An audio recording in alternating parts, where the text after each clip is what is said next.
Good morning students. SST 8th class जिसमें हम हमारा 4th चैप्टर कर रहे हैं। 4th चैप्टर वो चैप्टर जिसमें हमें पता चला कि जो आदिवासी जीवन था उसको किस तरह से तहस नहस किया जा रहा था, किसके द्वारा? अंग्रेज़ों के द्वारा। ठीक है, इसमें हमने ये पढ़ा कि जंगलों की तरफ जब अंग्रेज बढ़े तो किस तरह से वहाँ का जो प्राकृतिक जीवन था और जो वहाँ के लोगों का जीवन था, वनस्पति का जीवन था, वो सारा क्या हो गया? बदल गया।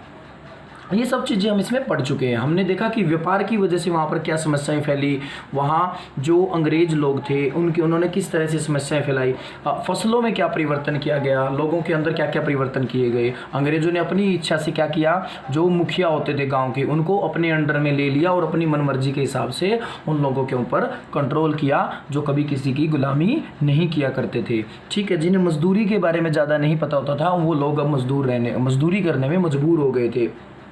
फिर उसके अलावा जो और मतलब जो व्यापारी वगैरह होते थे और जो यहाँ पर सूदखोर होते थे वो कर्जा देने के चक्कर में इन लोगों को लूटने के लिए किस तरह से मतलब इनका बुरा हाल कर दिया। बहुत सारे परिवर्तन हुए, ये हम पढ़ चुके हैं। आज हम इस चैप्टर की को कंप्लीट रीड कर लेंगे और जो लास्ट टॉपिक है वो है हमारा नज़दीक से देखने पर। नज़दीक से देखने पर ये नहीं कि आपको बिल्कुल बुक के बिल्कुल अंदर आइज चिपका के देखना, नहीं। ये कहने का मतलब ये है कि आपको ये चैप्टर अब जो समझना है वो थोड़ा सा और नज़दीक जाएंगे, थोड़ा सा और बारीकी से देखेंगे कि क्या क्या हुआ। ठीक है, कुछ बहुत सारे विद्रोह हुए थे, बहुत सारा मतलब लोगों ने आवाज़ भी उठाई थी और उन आवाज़ को दबाने की कोशिश भी की गई थी। किनके द्वारा? अंग्रेज़ों के द्वारा। तो उस आवाज़ को, जो आवाज़ उठी थी उसको कैसे दबाया गया, कैसे ये सफल हो पाए या नहीं हो पाए, वो सारी बातें हम इसमें नज़दीक से देखने पर पढ़ेंगे। तो चलिए इसकी रीडिंग की शुरुआत करते हैं। नज़दीक से देखने पर 19वीं और 20वीं शताब्दियों के दौरान देश के विभिन्न भागों में जनजातीय समूहों ने बदलते कानून, अपने व्यवहार पर लगी पाबंदियों, नए करों और व्यापारी व महाजनों द्वारा किए जा रहे शोषण के खिलाफ कई बार बगावत की। कहते हैं कि 19वीं और 20वीं शताब्दी के दौरान, जो 19वीं शताब्दी है, पता होगा ना 19वीं शताब्दी किसको बोलेंगे? 1800 से लेकर 1899 वो 19वीं है, और जो फिर 2001 ये मतलब जो 1900 वाला था मामला, 1800 से लेकर 1899 वो 19वीं शताब्दी, और 20वीं शताब्दी कौन सी होगी हमारी? जो 1900 वाला साल था। और अब कौन सी शताब्दी चल रही है ये आप खुद सोचो कि कौन सी शताब्दी चल रही होगी। 20वीं तो मैंने आपको बता दी, तो उसके बाद कौन सी होगी वो आप सोचना और आप ज़रूर बताना मैसेज करके कि कौन सी है। तो चलो करते हैं आगे। ये कहते हैं कि जो 19वीं और 20वीं शताब्दी थे उस समय जो जनजातीय जीवन था उसको बहुत ज़्यादा प्रभावित किया गया। उसमें जो जनजातीय लोग थे उन्होंने क्या देखा? उन्होंने देखा कि उनके जो कानून हैं उनके लिए बहुत सारे नए नए कानून किए जा रहे हैं, बदलाव किया जा रहा है उनके कानूनों में। उनके व्यवहार के ऊपर पाबंदियाँ लग रही है, उनके ऊपर नए तरीके से टैक्स लगाया जा रहा है, और जो व्यापारी वो जो महाजन है वो भी उनका खून चूस रहे हैं, मतलब उनको परेशान कर रहे हैं, शोषण कर रहे हैं। तो इन सभी चीज़ों के खिलाफ उन्होंने लड़ाइयाँ कई बार लड़ी, कई बार उन्होंने बगावत की, मतलब उनके खिलाफ वो गए।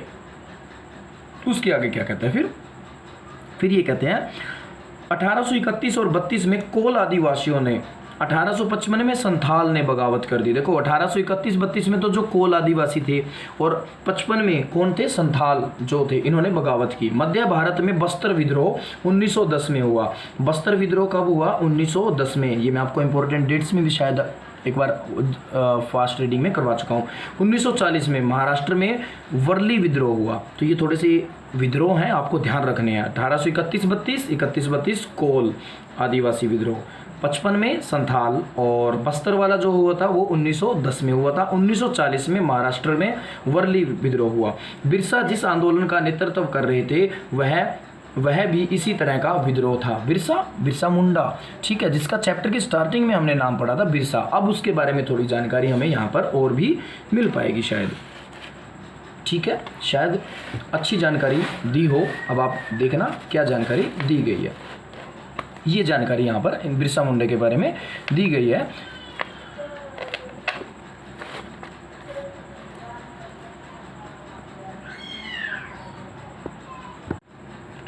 बिरसा मुंडा का जन्म 1870 के दशक में के मध्य में हुआ था, मतलब 1870 का जो दशक था उसके बीच में हुआ था, शायद 1875-76 इनके बीच में हुआ होगा। उनके पिता गरीब थे। बिरसा का बचपन भेड़ बकरियां चराते, बांसुरी बजाते और स्थानीय अखाड़ों में नाचते गाते बीता था। उनकी परवरिश मुख्य रूप से बहोंडा के आसपास के जंगलों में हुई थी। कहाँ हुई थी? बहोंडा के आसपास के जो जंगल थे वहां पर हुई थी। बिरसा मुंडा का जन्म 1870 में हुआ था। ज़्यादातर इनका बचपन किसमें बीता? भेड़ बकरियां चराने में, क्योंकि आदिवासी समुदाय से हो गए, बांसुरी बजाने में, स्थानीय अखाड़ों में नाचते गाते बीता। गरीबी से लाचार बिरसा के पिता को काम की तलाश में जगह जगह भटकना पड़ता था। लड़कपन में ही बिरसा ने अतीत में हुए मुंडा विद्रोहियों की कहानी सुन ली थी। लड़कपन मतलब जो उनकी छोटी सी उम्र होती है, जो ये आपके जो आजकल आपकी उम्र है, मतलब यही 14-15 साल, तो ऐसी उम्र थी उनकी, लड़कपन था उनके अंदर। तो उन्होंने उसी समय में अपने घर वालों से, अपने आसपास बहुत सारी कहानियाँ होती थी इनके अतीत की, वो सुन लिया करते थे। उन्होंने कई बार समुदाय के सरदारों, मुखियाओं को, मतलब सरदार मतलब जो मुखिया थे, उनको विद्रोह का आह्वान करते हुए देखा। तो वो देखते थे कि किस तरह से उनके जो मतलब हेड हैं, जो उनके मुखिया हैं, उनके सरदार वगैरह जो होते थे, वो किस तरह से विद्रोह करते थे। उसके साथ बिरसा के समुदाय के लोग ऐसे स्वर्ण युग की बात किया करते थे जब मुंडा लोग दिकुओं के उत्पीड़न से पूरी तरह आज़ाद थे। मतलब वो अपने पूर्वजों से, अपने बड़ों से ये सुनता था कि हमारा एक ऐसा अच्छा युग होता था जब हम दिकुओं से, मतलब बाहर के लोगों से आज़ाद हुआ करते थे। सरदारों का कहना था कि एक बार फिर उनके समुदाय के परंपरागत अधिकार बहाल हो जाएंगे। बहाल मतलब फिर से अच्छे हो जाएंगे, ठीक हो जाएंगे, जो उनके पहला सिस्टम होता था। वे खुद को इलाके के मूल निवासियों के वंशज मानते थे। वो क्या मानते थे? खुद को परंपरा, मतलब एक उसी जगह का वंशज मानते थे और अपनी जमीन की लड़ाई लड़ रहे थे। मतलब अपनी उसी जमीन को पाने के लिए वो क्या करते थे? लड़ाइयाँ लड़ते थे। और वे लोगों को याद दिलाते थे कि उन्हें अपने साम्राज्य वापस पाना है। मतलब लोगों को मोटिवेट किया करते थे, जागरूक किया करते थे कि तुम्हें पहले की तरह अपने हक के लिए लड़ना होगा और उस हक को प्राप्त भी करना होगा। तो ऐसी उनकी बातों से मोटिवेट करते होंगे।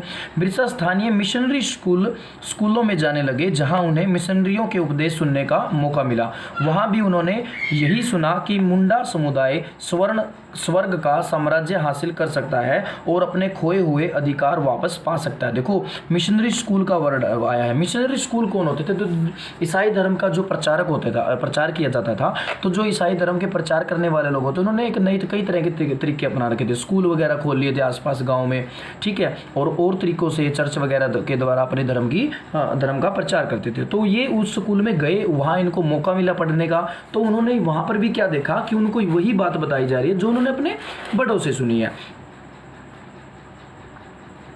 अपने खोए हुए अधिकार वापस पा सकता है। उन्होंने देखा कि मुंडा जो समुदाय है, ऐसा समुदाय जो अपने अधिकार पाने की शक्ति रखता है। उसके बाद में अगर वे अच्छे ईसाई बन जाएं और अपनी खराब आदतें छोड़ दें तो ऐसा हो सकता है। मतलब एक बात और कही गई उनको, वहाँ पर शिक्षा तो दी जाती थी, लेकिन शिक्षा में क्या जोड़ा जा रहा है? ईसाईपन जोड़ा जा रहा है। मतलब ईसाई धर्म की तरफ उनको मोटिवेट किया जा रहा है।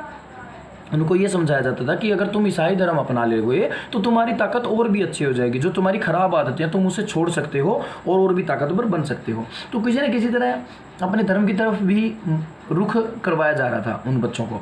बाद में बिरसा ने जाने माने वैष्णव धर्म प्रचारक के साथ कुछ समय बिताया। वैष्णव मतलब जो विष्णु की पूजा करते हैं। उन्होंने जनेऊ धारण किया और शुद्धता व दया पर जोर दिया। जनेऊ वर्ड आया। जनेऊ आपने कई बार देखा होगा, जो ब्राह्मण लोग होते हैं मेनली, जो आपके घर में पंडित वगैरह कभी हवन करने आए हो, या फिर कई तरह की जब मूवीज़ वगैरह में हम देखते हैं, सीरियल वगैरह में, जो ब्राह्मण जिसने अपने ऊपर अपने बदन पे कुर्ता नहीं डाला होता, बिना कुर्ते के जब वो हवन करवाते हैं, पूजा पाठ करते होते हैं, तो एक धागा सा होता है उनके, जैसे ऐसे टेढ़ा धागा गला होता है। जैसे ये उनका सिर हो गया, ठीक है, ये कंधे हो गए, तो यहाँ से एक ऐसे धागा होता है, या तो इस डायरेक्शन में होगा या इसमें होगा।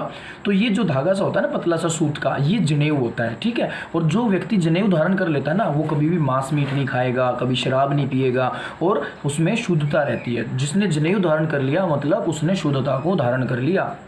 बहुत अच्छी मतलब एक ये विचारधारा है। इससे लोगों के अंदर शुद्धता बनी रहती है, दयावान रहते हैं और बुराइयों से भी बचने का संदेश मिलता है। जैसे अब सिख धर्म में अगर देखा जाए, जो कहते हैं कि जो अमृत छक लेता है, अमृत मतलब जो अमृतसर जाके वहाँ का जो अमृत छक लेता है, जो सिख धर्म को अपना लेता है, तो वो अमृत छकने के बाद, या फिर जिसने गातरा डाल लिया, तो जो कृपाण वगैरह, तो वो भी एक तरह से क्या होता है, जनेऊ का ही काम करते हैं, ठीक है। अगर देखा जाए तो जिस तरह जनेऊ अपने धर्म को मतलब वो करके रखता है, उन लोगों को शुद्धिकरण में रखता है, वैसे ही वो अमृत जिसने छक लिया वो शुद्धिकरण का क्या करेगा, पालन करेगा। तो ऐसे अलग अलग धर्मों में बेटा अलग अलग तरीके होते हैं। इस ऐसे ईसाई जो धर्म होगा उसमें भी कोई ना कोई तरीका होगा, और जो इस्लाम धर्म है उनका भी कोई ना कोई अपना जरूर तरीका होगा। सभी धर्मों में अच्छाइयाँ होती हैं।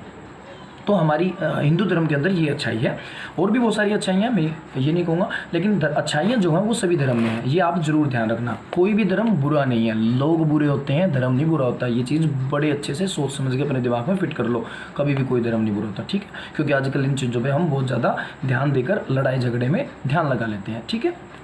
नेक्स्ट, अपने किशोर अवस्था में बिरसा जिन विचारों के संपर्क में आए उनसे वह काफ़ी गहरे तौर पर प्रभावित हुए। किशोर अवस्था मतलब वही 14-15 साल की उम्र।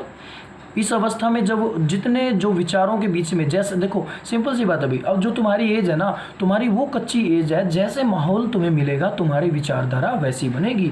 अगर तुम अच्छे लोगों के संपर्क में रहोगे तो तुम्हारे अच्छे विचार होंगे। अगर तुम बुरे लोगों के संपर्क में आ गए, बुरे लोगों की संगत में आ गए, तो आपके विचार भी उनके जैसे बुरे हो जाएंगे। ऐसी बात इनकी बताएगी कि जैसे विचारों में वो रहे, उन्हीं विचारों को उनके ऊपर प्रभाव पड़ गया। बिरसा का आंदोलन आदिवासी समाज को सुधारने का आंदोलन था। उन्होंने मुंडाओं से आह्वान किया कि वे शराब पीना छोड़ दें। देखो कितनी अच्छी बात कह रहा है अपने समुदाय के लोगों को कि शराब छोड़ दो और गाँव को साफ